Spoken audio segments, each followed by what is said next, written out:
आज की horror story मेरे बचपन के प्यार यानी कि स्कूल टाइम के प्यार की है। और उस लड़की का नाम था स्नेहा, जिससे मैं खुद से भी ज़्यादा प्यार करता था। और ये कहानी तब शुरू हुई जब मेरे क्लास की एक लड़की अनीता मुझे आकर ये कहती है कि स्नेहा ने स्कूल के गर्ल्स टॉयलेट में ये कहा है कि विशाल क्यूट दिखता है। फिर क्या, अगले ही दिन मैं स्नेहा को प्रपोज कर देता हूँ और वो हाँ कर देती है। जिसके बाद हम साथ में स्कूल में लंच किया करते थे, साथ में एक ही बेंच में बैठा करते थे और स्टडी के टाइम एक दूसरे की हेल्प किया करते थे। और मेरा घर उसके घर से ज़्यादा दूर नहीं था, इसीलिए कभी वो मेरे घर आती थी खेलने के लिए या मैं कभी उसके घर जाता था खेलने के लिए। हमारा रिलेशनशिप बहुत बढ़िया चल रहा था। और ये बात मैं कर रहा हूँ क्लास 5th की। लेकिन हमारे रिलेशनशिप की जो उम्र थी वो सिर्फ 3 साल थी। मीन्स क्लास 8 में हमारा ब्रेकअप हो गया। हमारे बीच कुछ मिसअंडरस्टैंडिंग्स हुई, चीज़ें इतनी ज़्यादा बिगड़ चुकी थी कि हम एक दूसरे की शक्ल तक देखना पसंद नहीं करते थे। और उसके बाद धीरे धीरे समय बीतने लगा और जैसे ही मैं क्लास 11th में इंटर करता हूँ तो मुझे ये पता चलता है कि जो मेरा बेस्ट फ्रेंड राहुल था उसी ने हम दोनों के बीच जहर घोला था, जिस वजह से स्नेहा और मेरा ब्रेकअप हो गया था। लेकिन अब बहुत ज़्यादा देर हो चुकी थी क्योंकि क्लास 11th में स्नेहा केवी में एडमिशन ले चुकी थी और मैं अभी भी एक प्राइवेट इंग्लिश मीडियम स्कूल में पढ़ रहा था। जिसके बाद मैंने सोचा कि शायद कभी स्नेहा से मिलना होगा तो मैं उससे बातें करूँगा। लेकिन कभी कोई ऐसा मोमेंट नहीं बना और हम काफ़ी बड़े हो चुके थे, इसीलिए एक दूसरे के घर जाना भी बहुत कम हो चुका था और हम एक दूसरे के घर जाने के बारे में भी नहीं सोचते थे क्योंकि थोड़ा सा अजीब लगता था, क्योंकि हम थोड़े से मैच्योर हो चुके थे। धीरे धीरे समय बीतता गया, स्कूल टाइम ख़त्म हो गया। स्नेहा छत्तीसगढ़ के रायपुर शहर में पढ़ाई करने के लिए चली गई और मैं मध्य प्रदेश के जबलपुर। तो डिस्टेंस काफ़ी ज़्यादा बढ़ चुका था। अब बातें हो पाना बहुत मुश्किल थी, लेकिन मैंने बहुत ट्राई किया कि कैसे ना कैसे करके उससे बातें हो पाए। लेकिन मेरे पास ना उसका इंस्टाग्राम था, ना फेसबुक था और ना ही कॉन्टैक्ट नंबर। मैंने काफ़ी सारी लड़कियों से बात की कि मुझे कैसे भी करके स्नेहा का नंबर जुगाड़ करके दे दो, लेकिन किसी के पास भी स्नेहा का कोई कॉन्टैक्ट नहीं था। जब से वो केवी में एडमिशन ली थी तब से उसने स्कूल के सारे फ्रेंड्स से दोस्ती ख़त्म कर ली थी। अभी 2025 में जब मैं अपनी पढ़ाई ख़त्म करके जबलपुर से अपने होम टाउन आता हूँ तब मुझे पता चलता है कि स्नेहा भी मनिंद्रगढ़ में है। और ख़ास बात तो ये थी कि जनवरी में मेरा बर्थडे था, तो मैंने अपने स्कूल टाइम के जितने भी दोस्त थे और कॉलेज टाइम के जितने भी दोस्त थे सबको अपने बर्थडे में इन्वाइट किया और उसमें स्नेहा भी थी। अब मेरे पास एक बहाना था कि मैं स्नेहा के घर जाकर उसको अपने बर्थडे में इनवाइट कर सकता हूँ। जब मैं स्नेहा के घर पहुँचा अपने बर्थडे में उसको इनवाइट करने के लिए, तो वो देखकर मुझे हैरान रह गई कि ये विशाल यहाँ क्या करने आया है। तो मैंने कहा यार देख, 15 तारीख को मेरा बर्थडे है, 15 जनवरी को, तो तेरे को आना पड़ेगा, ठीक है? अगर तू नहीं आएगी तो मैं अपना बर्थडे सेलिब्रेट नहीं करने वाला हूँ। तो मैंने इसे थोड़ा सा इमोशनली ब्लैकमेल किया, जिसके बाद वो रेडी हो गई। उसने कहा कि मैं ज़रूर आऊँगी। अब 15 तारीख का दिन आता है जहाँ मैं अपने सारे दोस्तों का वेट कर रहा था। तुमने सही पकड़ा, सारे दोस्तों का नहीं, सिर्फ मैं स्नेहा का वेट कर रहा था कि कब वो रेस्टोरेंट के अंदर आएगी। मेरे सारे दोस्त आ चुके थे और कॉलेज के भी सारे दोस्त आ चुके थे, लेकिन फाइनली आखिरी में स्नेहा एंटर करती और मेरी खुशी का कोई ठिकाना नहीं था। मेरा बर्थडे बहुत खुशी बहुत इन्जॉयमेंट के साथ सेलिब्रेट किया जाता है। हम केक कटिंग्स वगैरह करते हैं, डिनर्स ऑर्डर करते हैं और बढ़िया खाते पीते हैं और इन्जॉय करते हैं। और हम सब काफ़ी ज़्यादा डांस करते हैं। और ख़ास बात ये थी कि मैंने स्नेहा के साथ भी एक डांस किया था, तो मुझे बहुत खुशी थी। अब धीरे धीरे सारे फ्रेंड्स अपने घर जाना शुरू होते हैं और लास्ट में मैं स्नेहा से बस एक बात पूछता हूँ, क्या हम कल कॉफ़ी पे चल सकते हैं? तो स्नेहा थोड़ा सा हिचकती है, लेकिन उसके बाद कह देती है कि हाँ, हम चल सकते हैं। फिर क्या, अगले दिन 16 जनवरी 2025 को हम एक कॉफ़ी डेट पे जाते हैं। मेरे लिए तो कॉफ़ी डेट थी, बट उसके लिए सिर्फ कॉफ़ी था, ठीक है? तो हमारे टाउन में एक बढ़िया सा कैफ़े है, तो हम वहाँ मिलते हैं शाम के 7 बजे। हमारे बीच बहुत सारी बातें होती हैं और स्कूल टाइम की भी बहुत सारी बातें होती है। आपने ठीक पकड़ा, हम अपने रिलेशनशिप के बारे में भी कुछ बातें कर रहे थे। तो स्नेहा ने कहा कि हम कैसे साथ में लंच किया करते थे, साथ में बैठते थे, साथ में पढ़ाई किया करते थे और साथ में खेला करते थे। और उसने मुझसे ये भी कहा कि अगर हम क्लास 8 में अलग ना हुए होते तो आज हम साथ में होते। तो मैंने उससे कहा कि यार जो मेरा दोस्त राहुल था उसी ने हमारे बीच मिसअंडरस्टैंडिंग्स क्रिएट की। तो स्नेहा ने मुझसे कहा कि हाँ, मुझे ये बात पता चला, मैंने तुमसे कांटेक्ट करने की बहुत कोशिश की लेकिन मुझे तुम्हारा कांटेक्ट कहीं से नहीं मिल पा रहा था। और स्नेहा ने मुझसे ये भी कहा कि मैं तुम्हारा कांटेक्ट इधर उधर से निकाल रही थी लेकिन मुझे कहीं से भी जुगाड़ नहीं मिला। मैंने काफ़ी सारी लड़कियों से बात की तुम्हारे नंबर के लिए, बट तुम्हारा नंबर नहीं मिला। तो मुझे अंदर ही अंदर बहुत खुशी हो रही थी कि मैं जितना हाथ पैर मार रहा था उसके कांटेक्ट के लिए, तो वो भी मार रही थी। ये जानकर मेरी खुशी का कोई ठिकाना नहीं रहा। उसने अपने कॉलेज के बहुत सारे मूवमेंट शेयर किए, मैंने भी अपने कॉलेज टाइम के बहुत सारे मूवमेंट शेयर किए बैठे बैठे, और आखिरी में मैंने उसे अगेन प्रपोज कर दिया। लेकिन उसने हाँ कहा या मना कर दिया, ये मैं तुमको वीडियो के आखिरी में बताऊंगा।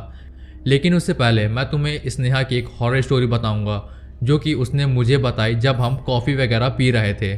2022 में स्नेहा की जॉब छत्तीसगढ़ के रायपुर शहर में लग जाती है एक IT कंपनी में, और वो काम करने में इतनी अच्छी थी कि 6 से 7 महीने के बाद उसका ट्रांसफ़र मुंबई कर दिया जाता है, जस्ट बिकॉज उसके काम को देखकर।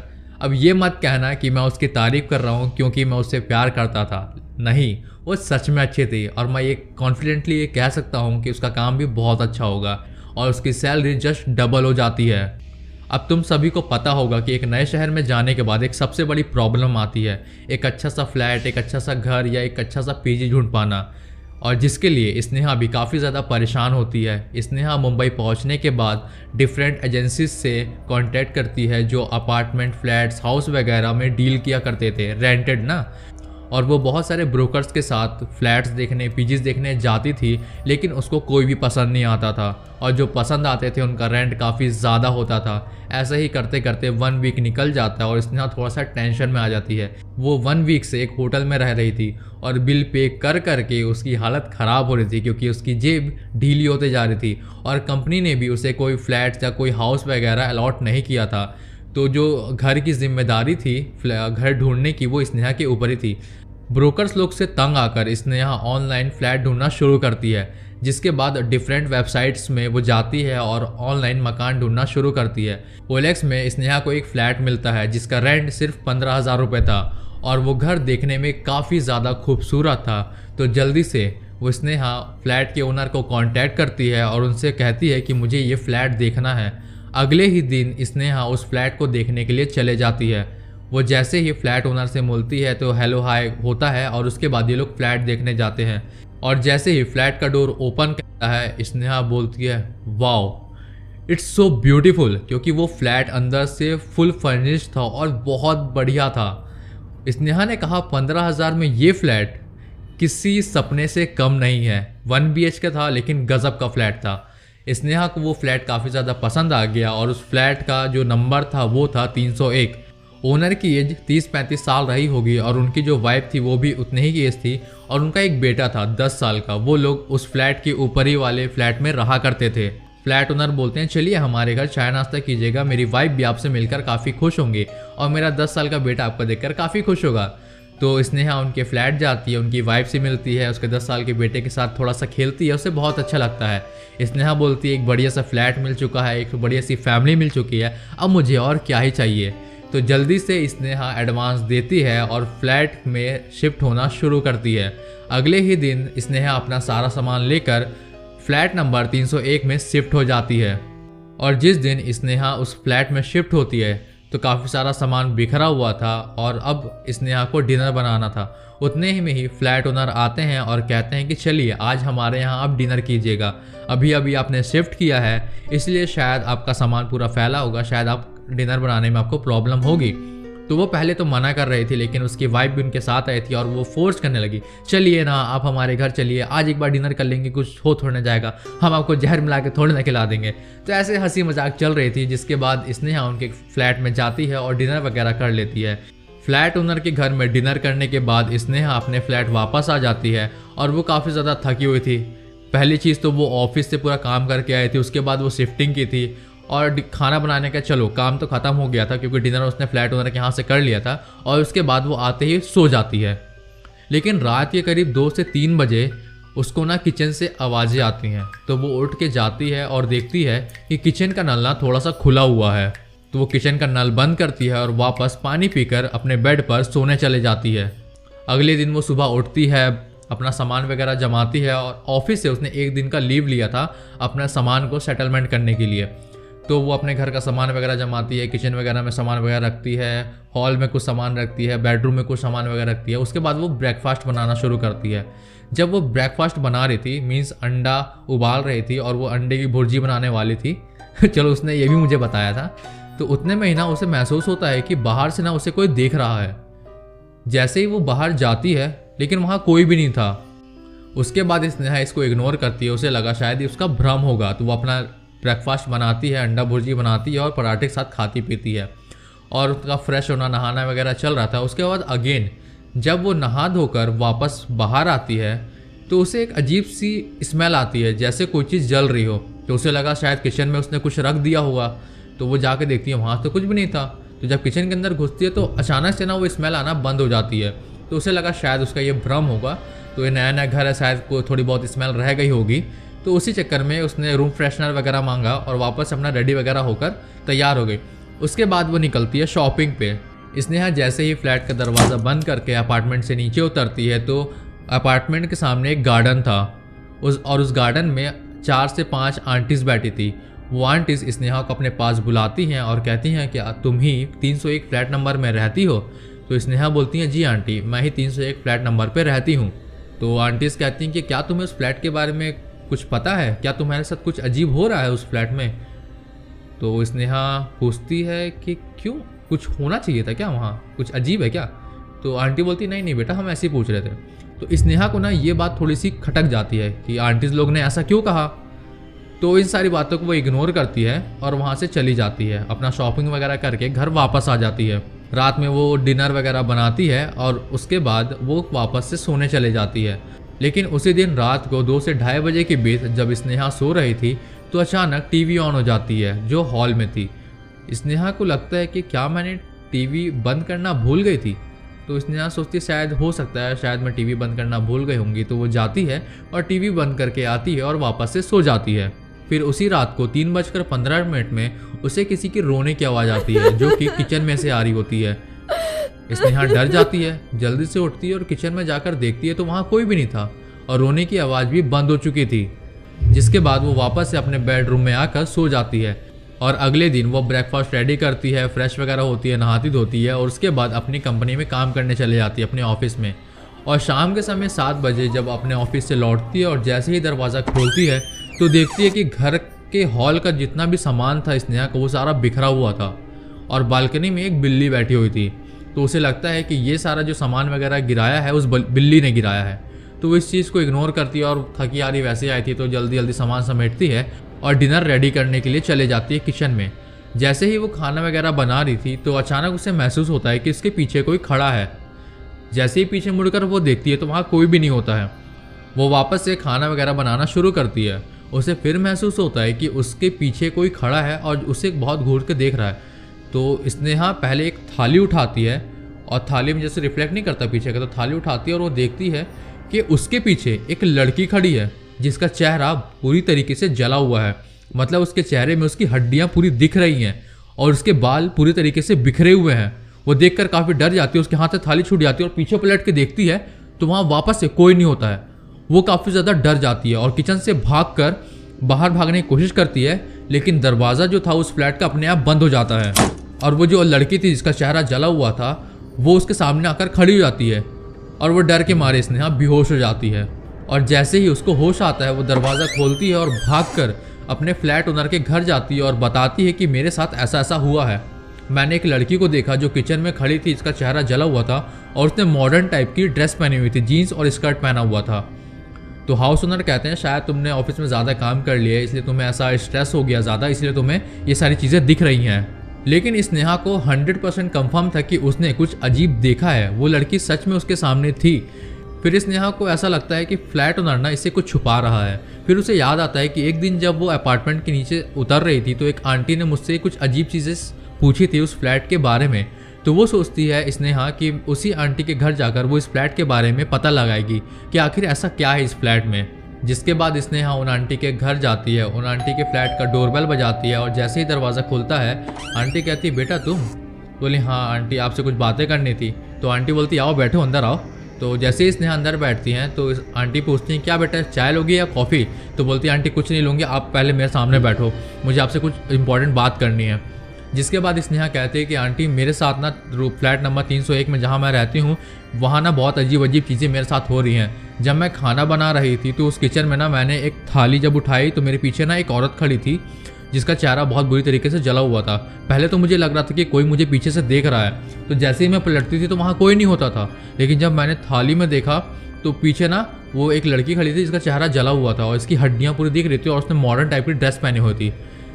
तो आंटी ने बोला बेटा शांत रहो शांत रहो शांत रहो, मैं तुम्हें बताती हूँ कि एक्चुअल उस फ्लैट में हुआ क्या था। जिसके बाद आंटी कहती है कि तुमसे पहले यहाँ एक लड़की रहा करती थी जिसका नाम था कृतिका। वो भी एक आईटी कंपनी में काम करती थी और हर वीकेंड्स वो लोग पार्टी वगैरह किया करते थे और दारू वगैरह पिया करते थे, जिसकी कंप्लेन हमने कई बार फ्लैट ओनर से की लेकिन फ्लैट ओनर ने कोई एक्शन नहीं लिया क्योंकि उन्हें तो रेंट मिल रहा था। फिर आंटी बताती हैं कि उस फ्लैट में एक अजीब सा हादसा हुआ था। वीकेंड का टाइम था और हमेशा की तरह कृतिका और उसके दोस्त पार्टी करने के लिए इस फ्लैट में आते हैं और वो काफ़ी दारू वगैरह पीते हैं, काफ़ी डांस वगैरह करते हैं, डिस्को वगैरह चल रहा था इनका। तो ये लोग काफ़ी नशे में थे। कृतिका और उसकी 2 फ्रेंड साथ में थी और 4 लड़के और थे जो ये लोग सारे पार्टी कर रहे थे और ये सारे लोग नशे में एकदम भ्रष्ट हो चुके थे। इनका नशा था जो सर चढ़ चुका था और इन्हें होश भी नहीं था। उसके बाद जब ये लोग डांस वगैरह करके थक के बैठ जाते हैं तो ये लोग दारू वगैरह पी रहे थे और काफ़ी नशे में थे। तब कृतिका भी थोड़ी सी नशे में थी। जिसके बाद कृतिका किचन में जाती है और इनके लिए कुछ खाने के लिए लेकर आती है, लेकिन वो चीज़ ख़त्म हो चुकी थी। मीन्स एग वगैरह था, जो बॉयल्ड एग थे लोग खा पी के ख़त्म कर चुके थे। जिसके बाद कृतिका वापस से किचन के अंदर जाती है और बॉयल्ड एग लेने के लिए, लेकिन वहाँ नहीं होते तो वो उबालना शुरू करती है। तो उसी टाइम वो गैस को बंद करना भूल जाती है। जिसके बाद वो गैस पूरे किचन में फैल चुकी थी और उस पूरे किचन में अचानक से आग लग जाती है और बाकी सारे दोस्त नशे में थे और बेहोश हो चुके थे और कृतिका उस किचन में फंस जाती है। कृतिका काफ़ी ज़्यादा चिल्लाती है कि मुझे बचाओ, लेकिन उनमें से कोई भी दोस्त आगे नहीं आ पाता है क्योंकि वो सारे नशे में धुत थे। जिसके बाद कृतिका की जलकर उसी किचन के अंदर मौत हो जाती है। अगले दिन पुलिस वगैरह आती है और उनको ये सारी कहानी बताई जाती है कि ऐसा ऐसा हुआ है उस फ्लैट के अंदर। जिसके बाद फ्लैट ओनर से कहा गया कि आपको स्ट्रिक्ट एक्शन लेना चाहिए था जब ये सारी चीज़ें फ्लैट के अंदर चल रही थी, तो इसलिए फ्लैट ओनर को भी कुछ जुर्माना वगैरह पे करना पड़ा था और उस फ्लैट को कुछ टाइम के लिए बंद कर दिया गया था। वापस से 1 साल बाद उस फ्लैट को रीन्यू करवाया गया, काम वगैरह करवाया गया और वापस से सारी चीज़ें ठीक करवाई गई और अगेन उस फ्लैट को रेंट में डालने का ऐड डाल दिया गया। उस फ्लैट को वापस से जब रिन्यू कर दिया गया था उसके बाद भी उस फ्लैट के अंदर से रात के समय किसी के रोने की आवाज़ आती थी और कई सारे लोगों ने उस फ्लैट की बालकनी में एक शैडो को घूमते हुए देखा है। और तब से अपार्टमेंट के सभी लोगों का मानना है कि फ्लैट नंबर 301 हॉन्टेड है। लेकिन जब तुम इस फ्लैट में शिफ्ट हुई तो हम तुम्हें उस समय ही बताने वाले थे, लेकिन फ्लैट ओनर ने हमें मना कर दिया था कि फालतू की अफवाहें आप ना फैलाइए। लेकिन जब तुम मेरे पास आई हो तो मैं तुम्हें ये सारी चीज़ें बता रही हूँ। जिसके बाद स्नेहा वापस से फ्लैट ओनर के घर जाती है, उनको ये सारी बात बताती है कि आपने फ्लैट देने से पहले मुझे ये सारी चीज़ें क्यों नहीं बताई। तो फ्लैट ओनर कहते हैं कि ये सब फालतू की बातें हैं, इसमें हम विश्वास नहीं करते हैं। तो स्नेहा कहती है कि मैंने फील किया है, मैंने उस लड़की को देखा है जो उस किचन के एक्सीडेंट में मर गई थी। उसके बाद फ्लैट ओनर कहते हैं कि अगर आपको ठीक ना लगे तो आप इस फ्लैट को चेंज करके कहीं और शिफ्ट हो सकती हैं। जिसके बाद फ्लैट ओनर स्नेहा को वापस उसका पूरा रेंट वगैरह दे देते हैं और स्नेहा कहीं और जाकर शिफ्ट हो जाती है। तो बस यही थी स्नेहा की एक हॉरर स्टोरी, एक हॉरर एक्सपीरियंस जो उसने मुंबई के फ्लैट नंबर 301 में फेस किया था। अब आपको इंतज़ार होगा कि उस दिन कॉफ़ी डेट पे क्या हुआ जब मैंने स्नेहा को प्रपोज़ किया। स्नेहा ने मेरे प्रपोज़ल को एक्सेप्ट कर लिया, बट उसने एक कंडीशन रख दी। स्नेहा ने मुझसे कहा कि मेरे से लॉन्ग डिस्टेंस रिलेशनशिप नहीं हो पाएगा, तो इसीलिए तुमको मेरे साथ आकर मुंबई पे रहना पड़ेगा। तो मैंने कहा कि यार नहीं हो पाएगा। तो उसने कहा कि यार मेरा 2 BHK फ्लैट है, हम लोग साथ में रह सकते हैं, तुम अपना वहाँ काम वगैरह कर लेना, और वैसे भी तुम वीडियोस वगैरह बनाते हो तो तुम्हारे लिए इजी होगा एक नया सेटअप कर पाना। तो मैंने कहा यार सेटअप की बात नहीं होती है, यहाँ मॉम डैड हैं, ठीक है, तो मैं वहाँ आकर नहीं रह पाऊँगा और मेरा कोई स्कोप भी नहीं है वहाँ। तो ये सारी बातें हुई तो मैंने मना कर दिया कि यार मैं आके नहीं रह सकता। तो स्नेहा को बुरा लगा इस बात का कि मैंने मना कर दिया। स्नेहा ने तो एक्सेप्ट कर लिया, बट उसने एक कंडीशन रख दी यार, तो वो पॉसिबल नहीं थी, उस कंडीशन को फुलफ़िल कर पाना मेरे लिए पॉसिबल नहीं था, इसीलिए मैंने मना कर दिया। लेकिन आज स्नेहा और मैं एक अच्छे दोस्त बन चुके हैं और आज मेरे पास उसका इंस्टा, फेसबुक, व्हाट्सएप का कॉन्टैक्ट नंबर सब कुछ है और आज भी हम एक दूसरे से बात करते हैं। हालांकि जो चीज़ें पहले थी अब वो नहीं है, लेकिन एक फ्रेंड की हैसियत से हम एक दूसरे से बात करते हैं और कभी कभार हालचाल पूछ लेते हैं और कभी भी जब मैं मुंबई जाता हूं तो उससे मुलाकात हो ही जाती है। अगर आज की कहानी आपको पसंद आई है तो प्लीज़ इस वीडियो को लाइक ज़रूर कीजिएगा। आपका एक लाइक हमारे लिए बहुत बड़ा मोटिवेशन होता है और हमारे चैनल को सब्सक्राइब कर दीजिए ऐसे ही डार्क हॉरर लव स्टोरीज के लिए। मिलेंगे एक और न्यू हॉरर स्टोरी के साथ नेक्स्ट वीडियो में। जब तक के लिए अपना ख्याल रखें।